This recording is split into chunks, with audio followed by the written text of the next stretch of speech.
বন্ধুরা, আজকে বানিয়ে নিয়েছি কুমড়োটা আর কুমড়ো দিয়ে চিংড়ি মাছের রেসিপি। পুরো ভিডিওটা দেখবে। ভিডিওটা দেখে অবশ্যই একটা লাইক দিয়ে দেবেন।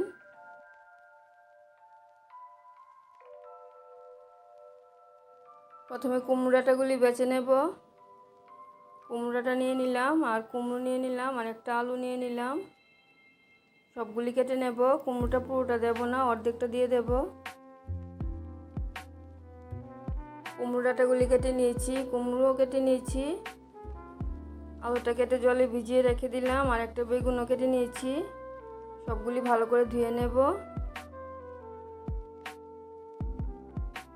সবগুলি সবজি ভালো করে ধুয়ে নিয়েছি।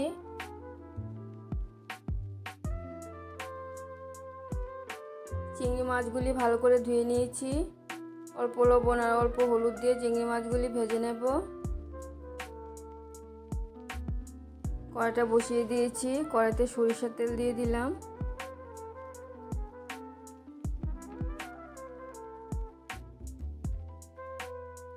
তেলটা ভালো করে গরম করে মাছগুলি দিয়ে দেব। মাছগুলি দিয়ে দিচ্ছি।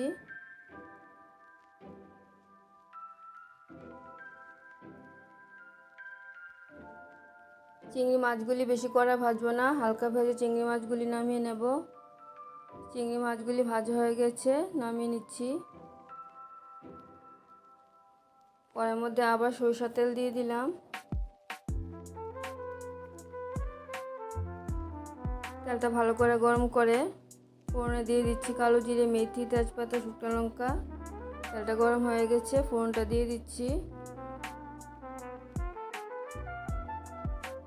ফোড়নটা হালকা ভেজে নিয়ে প্রথমে আলুগুলি দিয়ে দেব। আলুটা দিয়ে দিচ্ছি।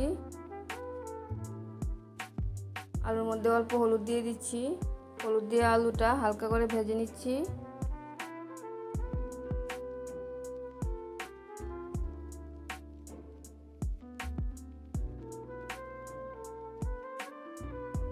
আলুটা হালকা করে ভেজে নিয়েছি। বেগুনটাও দিয়ে দেব। বেগুনটা দিয়ে দিচ্ছি।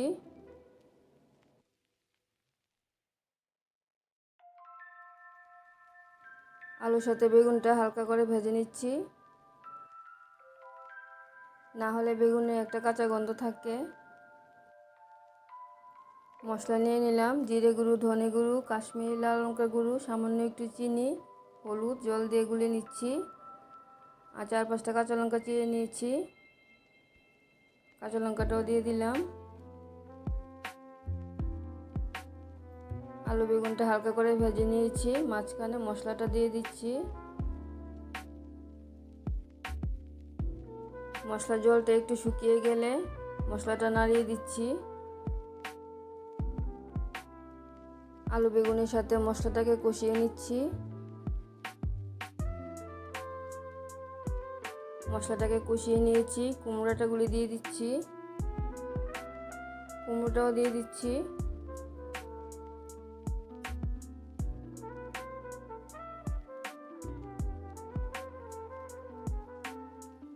মশলা আর আলুর সাথে কুমড়ো ভালো করে মিশিয়ে নাড়িয়ে দিচ্ছি।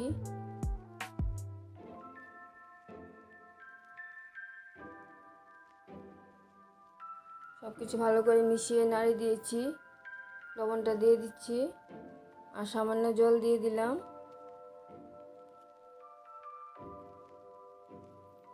আবার একটু নাড়িয়ে দিয়ে ভালো করে কষিয়ে নেব।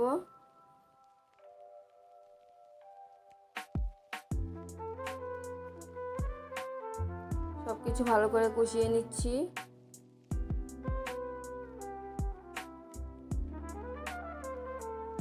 কষিয়ে নেওয়া হয়ে গেছে, একদম ফুটানো গরম জলটা দিয়ে দিচ্ছি।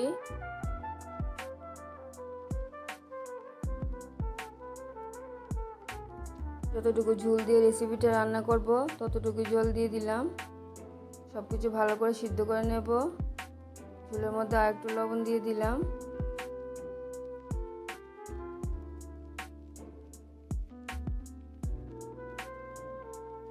অফ ক্যামেরার মধ্যে আমি সবজিটা ঢেকে দিয়েছিলাম।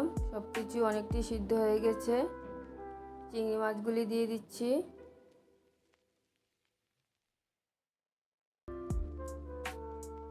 চিংড়ি মাছগুলি ভালো করে মিশিয়ে নিচ্ছি। আমার এই রেসিপিটা যদি তোমাদের ভালো লেগে থাকে তাহলে আমার চ্যানেলটাকে সাবস্ক্রাইব করবে, আমার পাশে থাকবে, লাইক কমেন্ট শেয়ার করবে। কুচো চিংড়ি দিয়ে কুমড়োটা আর কুমড়োর এই রেসিপিটা দুর্দান্ত খেতে হয়েছে, তোমরাও বানিয়ে নেবে। আবার দেখা হচ্ছে পরের ভিডিওতে। সবাই ভালো থাকবে, সুস্থ থাকবে। ধন্যবাদ সবাইকে ভিডিওটা দেখার জন্যে।